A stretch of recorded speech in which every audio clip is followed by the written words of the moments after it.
The study of human evolution involves a meticulous examination of our ancestral lineage.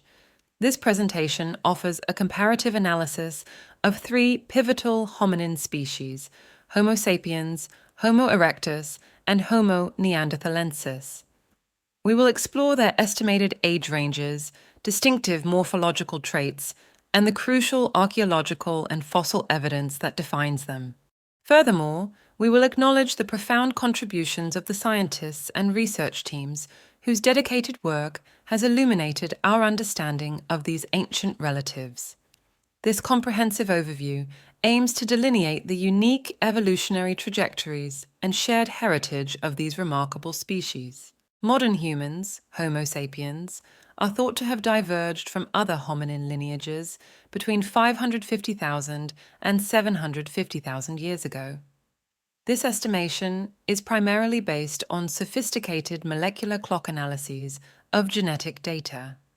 The earliest fossil evidence of anatomically modern humans dates to approximately 300,000 years ago. These significant discoveries were made at Jebel Irhoud, Morocco, where skulls, jaws, and teeth were unearthed. Additional early Homo sapiens fossils include the Omo Kibish remains in Ethiopia, dated to around 195,000 years ago. Homo sapiens idaltu from Herto, Ethiopia, further contributes to this record, dated to 160,000 years ago. Homo sapiens exhibit distinctive cranial and postcranial features that differentiate them from other hominins.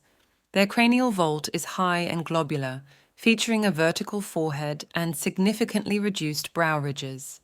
This morphology reflects the unique organization and growth pattern of the modern human skull. The facial structure is notably flat, complemented by a pronounced chin and a smaller jaw. A distinct nasal protrusion supports vocal tract anatomy conducive to complex speech.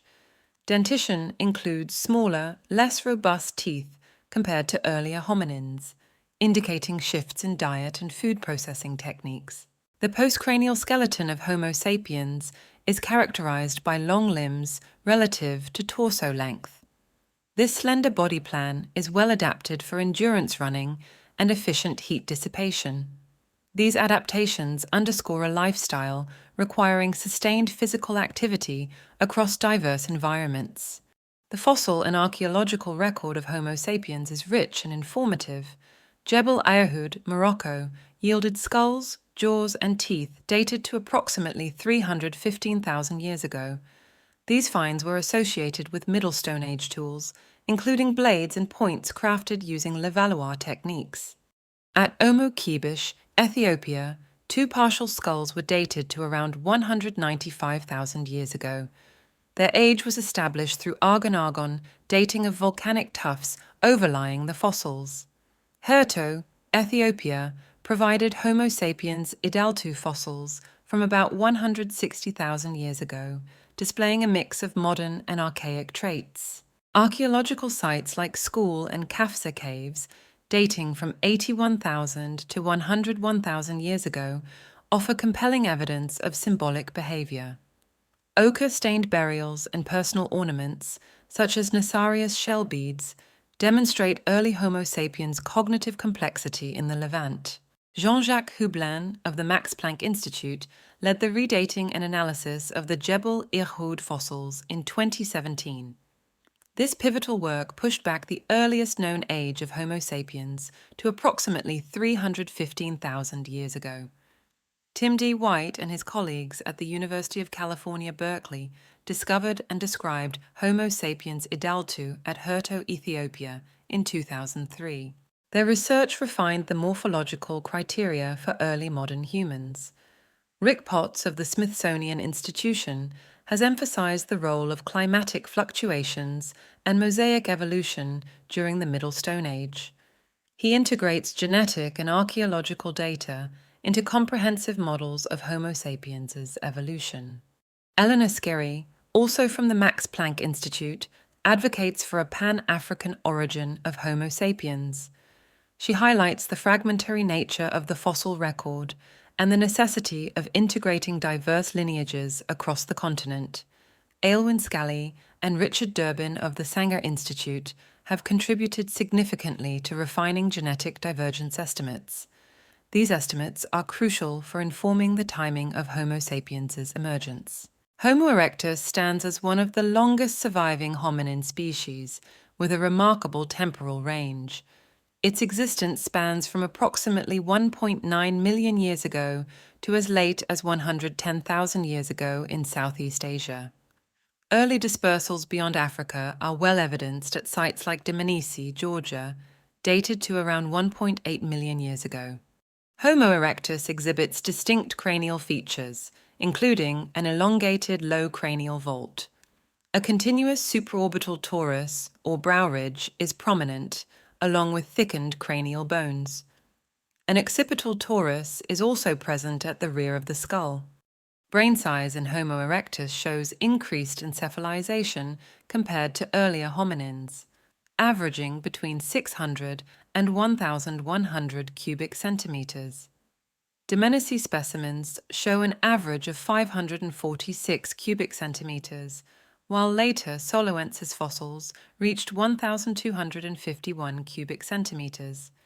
Dentition features reduced enamel thickness and smaller molars relative to Australopithecines, reflecting tool-assisted food processing.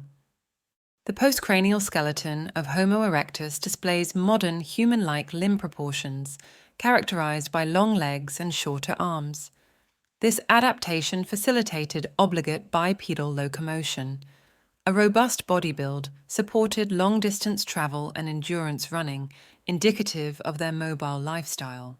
The archaeological and fossil evidence for Homo erectus is extensive. Java man, discovered by Eugène Dubois in 1891 at Trinil, Indonesia, was the first Homo erectus specimen. It comprised a skullcap and femur, dated to approximately 1.7 million years ago using associated volcanic deposits. At Dmanisi, Georgia, Homo georgicus fossils, including skulls and postcranial remains, are dated to between 1.78 and 1.85 million years ago. These finds mark the earliest known hominin migration out of Africa.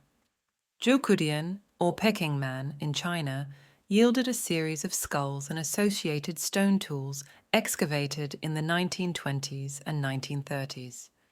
These remains are dated to between 700,000 and 400,000 years ago. Acheulean tools, distinctive bifacial handaxes and cleavers, first appeared around 1.95 million years ago in Africa. These sophisticated tools persisted for over 1 million years across multiple continents. Turkana boy, a nearly complete juvenile skeleton from Kubifora, Kenya, dated to about 1.6 million years old, revealed crucial growth patterns and body proportions of Homo erectus. Eugène Dubois, a Dutch anatomist, intentionally searched for the missing link and named the first specimen Pithecanthropus erectus, or Java man, in 1894. Lewis and Mary Leakey were pioneers at Olduvai Gorge, whose work in the 1960s significantly refined our understanding of early Homo and its tool industries. Davidson Black and Franz Weidenreich were instrumental scholars in analyzing Peking man fossils. They advocated for the wide distribution of Homo erectus across Asia. Gustav von Königswald, a German-Dutch paleontologist, made discoveries in Java during the 1930s and 1940s. His work expanded the sample of Homo erectus fossils, solidifying the species concept. Neanderthals inhabited Europe and Western Asia from approximately 430,000 years ago, with early Neanderthal-like fossils found at Cima de los Huesos, Spain. Their presence continued until about 40,000 years ago, with possible late refugia persisting until 28,000 years ago in Gibraltar.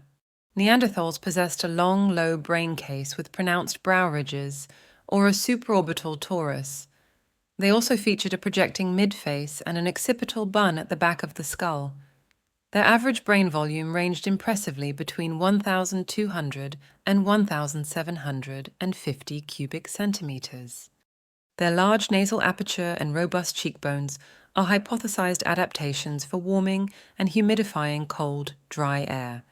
The postcranial skeleton was stocky and muscular, with short distal limbs and broad rib cages. Heavy joint surfaces further characterize their build, adaptations for cold climate thermoregulation, and physically demanding lifestyles. Dentition included shovel-shaped incisors and taurodont molars, which have large pulp cavities. A pattern of heavy wear on their front teeth indicates their use as tools.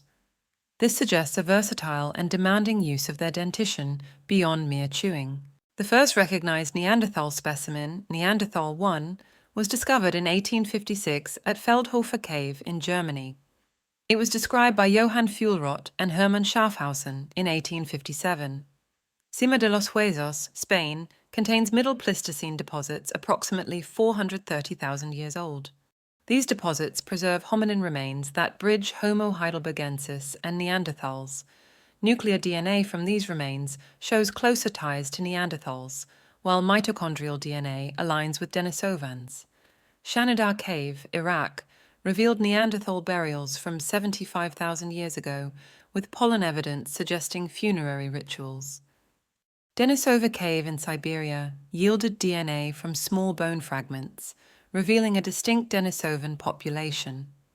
This population was contemporaneous with Neanderthals and interbred with them. Mousterian stone tools, characterized by Levallois flake technology, are associated with Neanderthal sites from Europe to the Levant, dating from approximately 160,000 to 40,000 years ago. Evidence of deliberate interment with grave goods, such as ochre and flowers, indicates symbolic behavior and social complexity among Neanderthals. These practices suggest a deeper cognitive capacity than previously understood. Johann Fuhlrott and Hermann Schaffhausen in 1857 recognized the Neander Valley fossils as human and of great antiquity. Their work initiated crucial discussions on human variation and extinction. William King, in 1863, formally named the species Homo neanderthalensis. He argued for its classification as a distinct species based on clear anatomical differences. Marcelin Boule, in 1911, provided the first detailed anatomical reconstruction of the La Chapelle-aux-Saints Neanderthal. However, this reconstruction was later revised due to pathological bias in the original specimen. Svante Pääbo of the Max Planck Institute pioneered the extraction and sequencing of ancient Neanderthal DNA. His team produced a mitochondrial DNA draft in 2008 and a nuclear genome in 2010. This groundbreaking work uncovered evidence of interbreeding with Homo sapiens and identified genetic legacies in modern human populations. The ages of these hominins are established through a combination of radiometric and genetic methods. Potassium-argon and argon-argon dating are used extensively for volcanic deposits associated with Homo erectus and early Homo sapiens sites. Argon-argon dating of ash layers clarified the minimum age of Omo 1 fossils to over 230,000 years ago. Uranium-thorium and thermoluminescence dating are applied to cave art and burned sediments. These methods help date symbolic behavior and tool use in Homo sapiens, such as the Sulawesi paintings at approximately 40,000 years. They also refine the chronology of school and Kafse burials to between 92,000 and 101,000 years ago. Radiocarbon dating is critical for samples up to 50,000 years old. It provides precise dates for late Neanderthals and early Homo sapiens in Europe and the Levant. Ancient DNA analysis, particularly the Neanderthal and Denisovan genomes sequenced by the Neanderthal Genome Project, has revolutionized our understanding. These analyses show 1 to 4% admixture in non-African modern humans. They also pinpoint divergence times of approximately 400,000 to 700,000 years ago between hominin lineages. Homo sapiens, emerging around 550,000 to 750,000 years ago, are characterized by a high rounded skull, vertical forehead, and small brow ridges. Their pronounced chin and slender body adapted for endurance are distinctive. Key evidence includes Jebel Irhoud fossils, Herto idaltu, Omo Kibish, and ochre-stained burials. Jean-Jacques Houblin and Tim D. White are prominent researchers in this field. Homo erectus, spanning from 1.9 million to 110,000 years ago, possessed a pronounced brow ridge, sagittal keel, and a low, elongated vault. Their brain size ranged from 600 to 1,100 cubic centimeters, with modern limb proportions. Java man, Dmanisi fossils, and Acheulean tools are crucial evidence. Eugène Dubois and Louis Leakey significantly advanced our knowledge of this species. Neanderthals, present from 430,000 to 40,000 years ago, were robust and stocky, with a large brain and an occipital bun. Their cold-adapted short limbs are notable. Feldhofer cave fossils, Cima de los Huesos, Mousterian tools, and Shanidar burials provide key insights. Johann Fuhlrott and Svante Paabo are central figures in Neanderthal research. This comprehensive comparison highlights the distinct evolutionary trajectories of Homo sapiens, Homo erectus, and Neanderthals. It underscores the intricate interplay of anatomical adaptations, technological innovations, and environmental challenges that shaped each lineage. Continuous advances in fossil discovery, dating techniques, and ancient DNA research promise to refine these insights. They will undoubtedly uncover further nuances in the rich tapestry of human evolution.